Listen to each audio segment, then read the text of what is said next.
தங்கமயிலோட வாழ்க்கையில் தங்கமயில் என்னதானா நான் பாவம் செஞ்சேன் அப்படின்னு நினைக்கிற மாதிரி தான் எல்லா விஷயமும் நடக்குது. இப்போ பாண்டியன் ராஜிக்கு பெர்மிஷன் கொடுத்தாரு. ஆனால் வந்து பார்த்தீங்கன்னா இந்த பக்கம் ஒரு பெரிய ஆப்பு ஒன்று தங்கமயில்கிட்ட நீயும் வேலைக்கு போக வேண்டியதானேன்னு சொல்லிட்டாரு. அவங்க பதறி போய் அவங்க அம்மாவுக்கு கால் பண்ணால் வேலைக்கு போக வேண்டியதானே சொன்னாங்க, 2 நாளில் மறந்துடுவாங்க, நீ தேவையில்லாமல் அதை பற்றி யோசிக்காதங்க.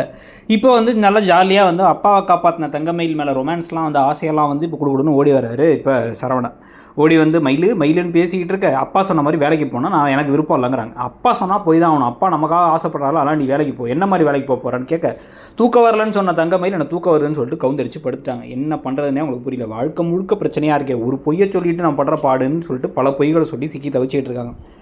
இது நடுவில் வந்து பார்த்திங்க அப்படின்னா வந்து செந்தில் இப்போ அடுத்ததாக வந்து பரீட்சை எழுத போகிறாரு. ஆனால் அந்த விஷயத்தை வீட்டை யார்ட்டையும் சொல்லலை.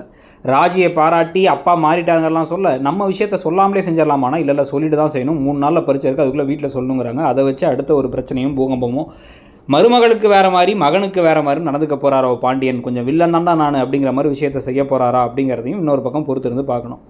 காலையில் சூப்பராக பெரிய கோலம்லாம் போட்டு ராஜி சந்தோஷமாக இருக்கும் பொழுதே அங்கே மீனாவும் இருக்க. அப்போ கோமதி அங்கே கோயிலுக்கு போயிட்டு வராங்க. சந்தோஷமாக அவங்க பேசிகிட்டு இருக்கும் பொழுதே ஆப்போசிட்டில் பாட்டி கொஞ்சம் லைட்டாக உடம்பு சரியில்லாத மாதிரி இருமுறாங்க. என்னென்னு கேட்டால் மழையில் நனைஞ்சிட்டாங்களாம். அதனால் அவங்களுக்கு போய் பிரசாதத்தை கொடுத்துடலான்னு போய் கொடுக்க போக, அப்போ அவங்க மீனாவை பார்த்து என்ன என் பொண்ணு அதிகாரம் பண்ணுறியான்னு கேட்க, மாற்றி அவங்க வம்பிழுத்து பேசிகிட்டு இருக்கும் போதே அங்கே சக்திவேல் வெளில வந்துடுறாரு. அவர் வந்தோடனே குடுன்னு ஓடி இங்கே மீனா வந்துடுறாங்க.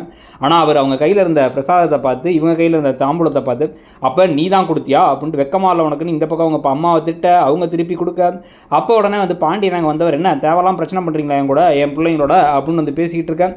ராஜி வந்து உங்களை பாரி ஒரு மாமா கிடைக்க நான் கொடுத்து வச்சிருக்கணும்னு அவருக்கு ஒரு நோஸ்கர் கொடுத்து போயிட்டாங்க சக்திவேலுக்கு.